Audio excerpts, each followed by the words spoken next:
আমি খাবার জন্য পানি নিয়ে আসি।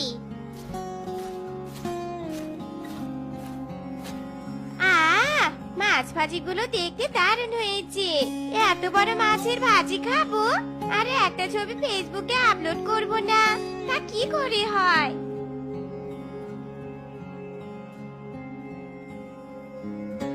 এই যা, রান্নাঘরে তো কোনো নেটওয়ার্কই নেই, বাইরে যেতে হবে।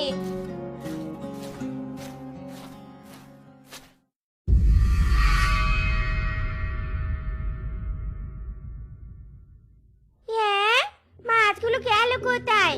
নিশ্চয় রূপা লোভ সামলাতে না পেরে সব মাছ একাই গিলেছে। হারামজাদে, আজ তোর একদিন কি আমার একদিন। হে কি আপা, তুমি এত লোভী?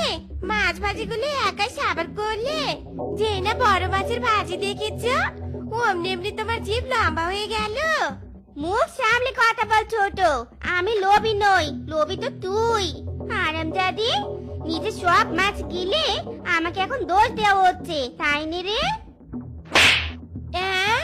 আমাকে লোভী বলা হচ্ছে, আবার থাপ্পড়ও মারা হচ্ছে। আমিও কম কিসে, আমারও দুটো হাত আছে। তুই আমাকে মারলি? দাঁড়া।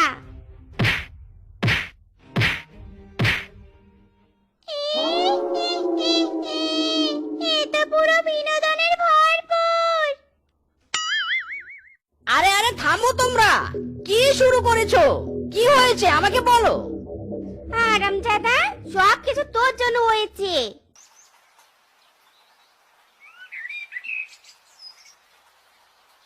কি গো সুন্দরী ললিতারা, কোথায় গেলে? পুকুর পাড় থেকে মাছগুলো এনে ভ্যানে তুলে দাও, বাজারে যেতে হবে তো নাকি? ওরে বাবা রে, কতগুলো মাছ! এসব মাছ বাজারে নিয়ে গেলে তো আমি আর একটাও খেতে পাবো নে। না না, এই মাছ আমি বাজারে নিয়ে যেতে দেব না। এ কি কাণ্ড! ভ্যানে না চড়ে গাছে চললে কেন গো? এ কি রে ছোট, এ আমি কি দেখছি? আমি ভুল দেখছি না তো? ওরে বাবা রে, মিনছের আবার হলো কি? এমন ভূতের মতো আচরণ করছে কেন?